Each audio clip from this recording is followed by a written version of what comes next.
Bismillahirrahmanirrahim. Assalamualaikum warahmatullahi wabarakatuh. Selamat pagi anak-anak kelas 10. Semoga dalam keadaan sehat walafiat ya hari ini. Nah, hari ini kita akan membahas tentang pengukuran. Lebih tepatnya pengukuran pada 3 besaran pokok yang paling utama. Kenapa dikatakan utama? Karena paling sering digunakan. Nah, kan ada 7 ya besaran pokok itu, ada panjang, massa, waktu, suhu, kuat arus, intensitas cahaya, dan jumlah zat. Nah, yang utamanya itu adalah pertama panjang, kedua massa, dan ketiga adalah waktu. Nah, kita akan bahas tentang pengukuran. Nah, pengukuran itu apa sih?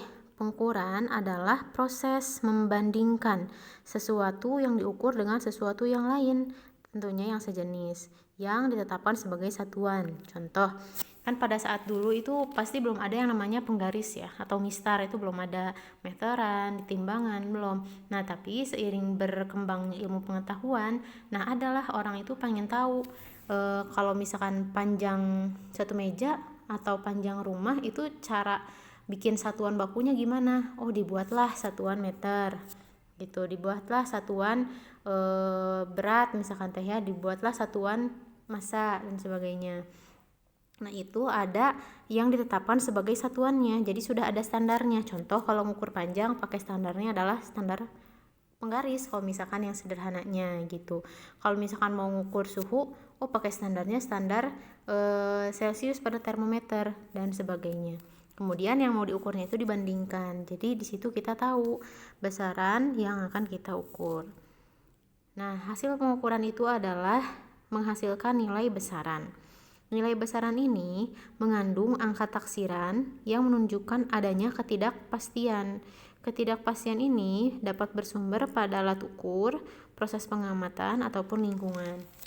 Nah, jadi ketika kita mengukur itu selalu ada ketidakpastian ya.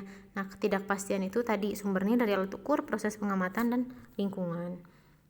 Semakin banyak angka yang dihasilkan dari suatu pengukuran, maka semakin teliti pengukuran tersebut. Contoh, kalau kalkulator gitu ya, kayak misalkan 3 dibagi berapa?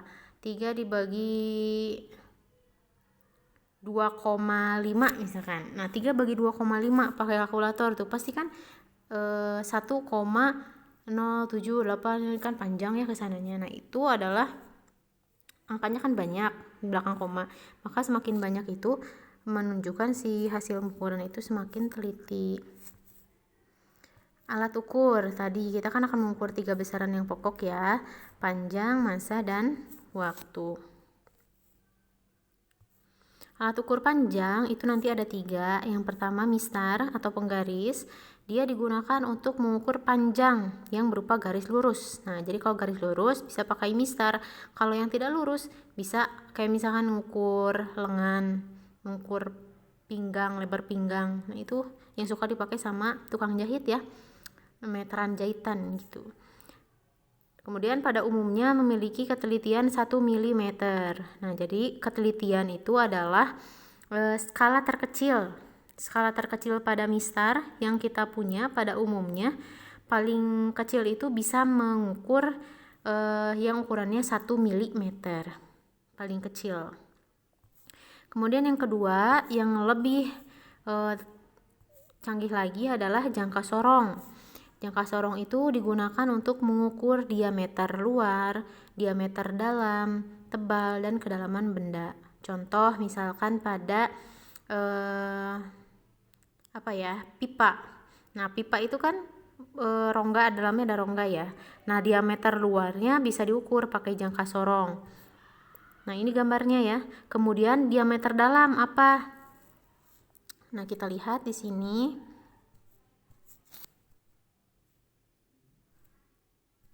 Di sini, nah ini jangka sorong itu ada 2 jenis. Ini adalah jangka sorong yang digital ini. Kemudian ini adalah jangka sorong yang manual. Ya. Nah, untuk mengukur diameter luar, nanti yang dipakainya adalah ini. Untuk mengukur diameter dalam nanti yang dipakainya adalah ini. Gitu. Nah, tebal, untuk mengukur tebal sama nanti pakainya ini. untuk mengukur kedalaman benda. Nah, nanti ini gambarnya ada sebenarnya di sebelah sini, ini gambarnya nggak full ya. Nanti Ibu kasih contoh di ini langsung pakai video. Kemudian pada umumnya itu memiliki ketelitian 0,1 mm. Jadi ini 10 kali lipat lebih teliti daripada penggaris ya. Kalau penggaris itu 1 mm, kalau jangka sorong itu adalah 0,1 mm. Nah, kemudian ini contoh cara membaca hasil pengukuran oleh jangka sorong seperti apa. Nih dilihat ya, diperhatikan. Di sini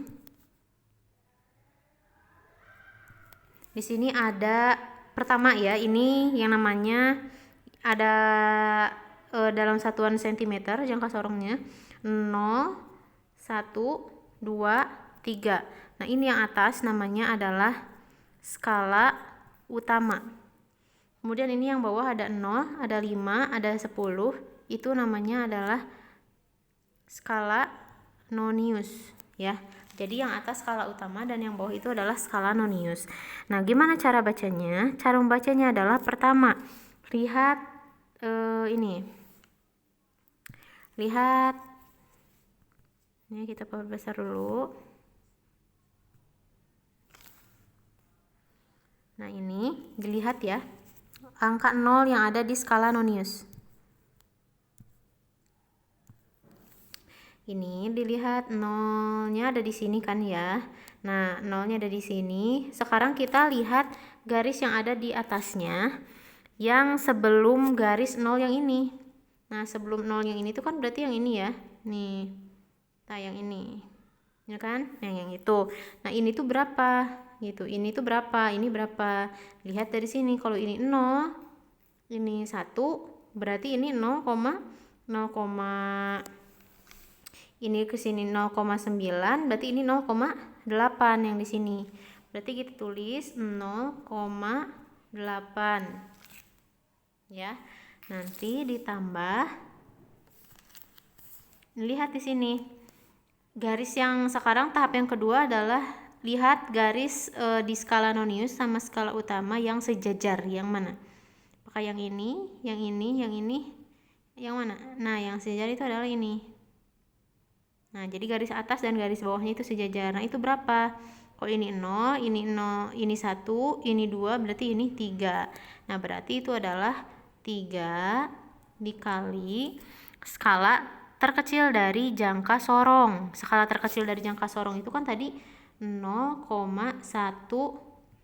mm.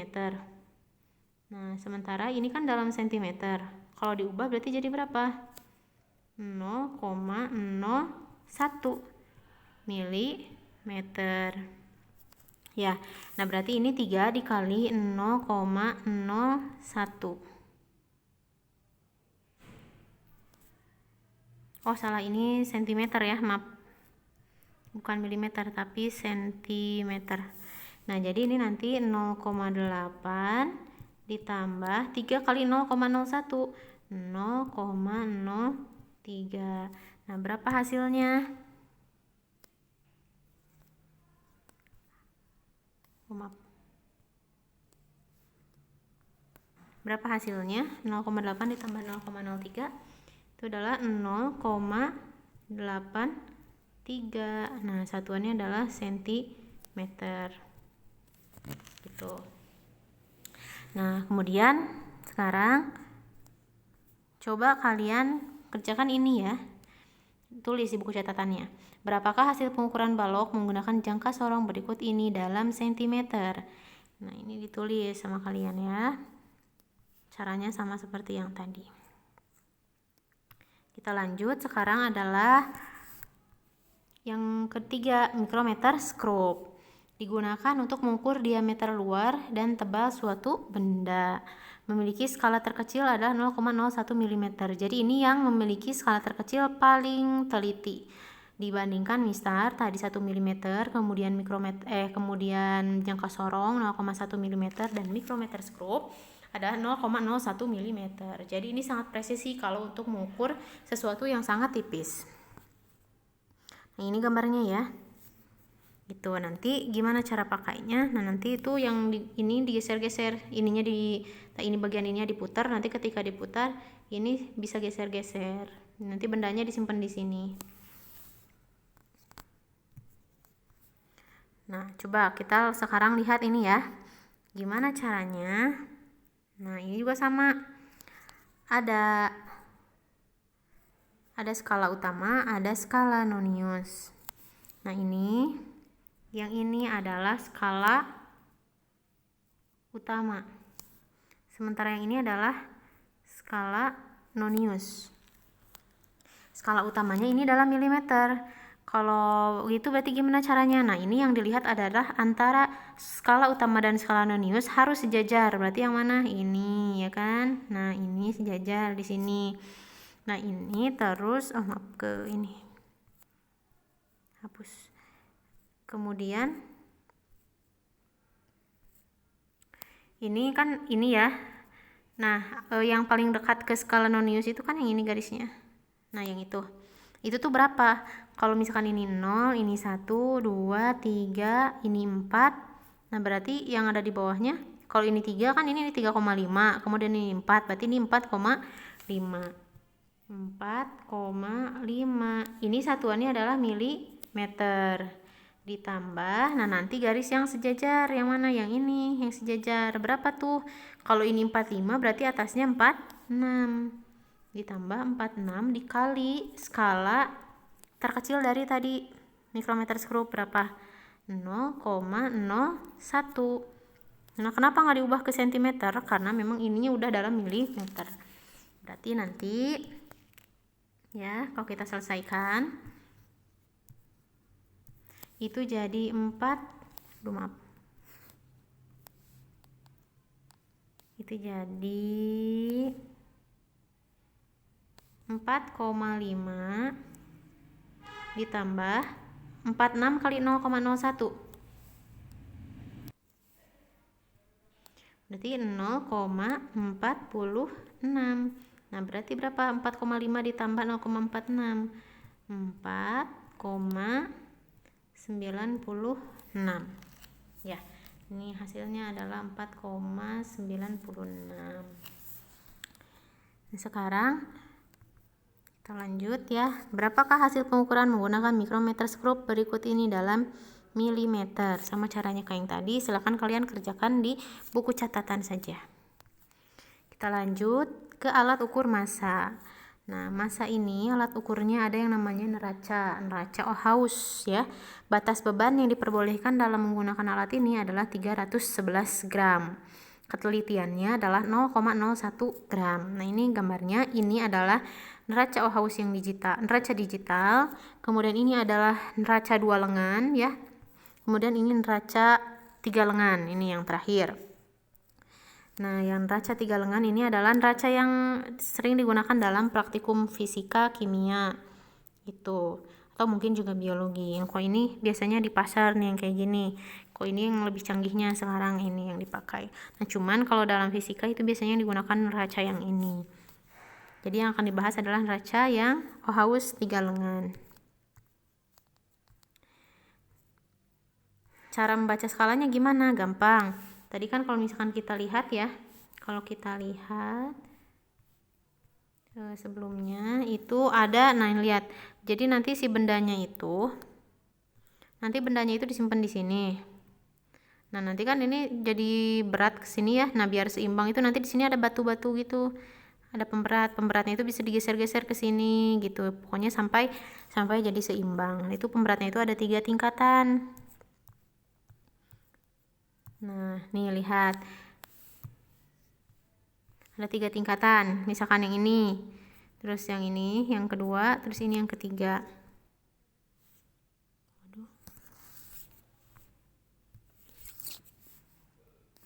Nah, ini nanti cara bacanya gimana? Yang ini kan 300 gram yang paling bawah ya.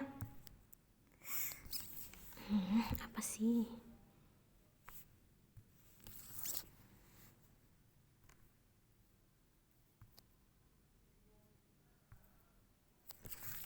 Kenapa jadi gini?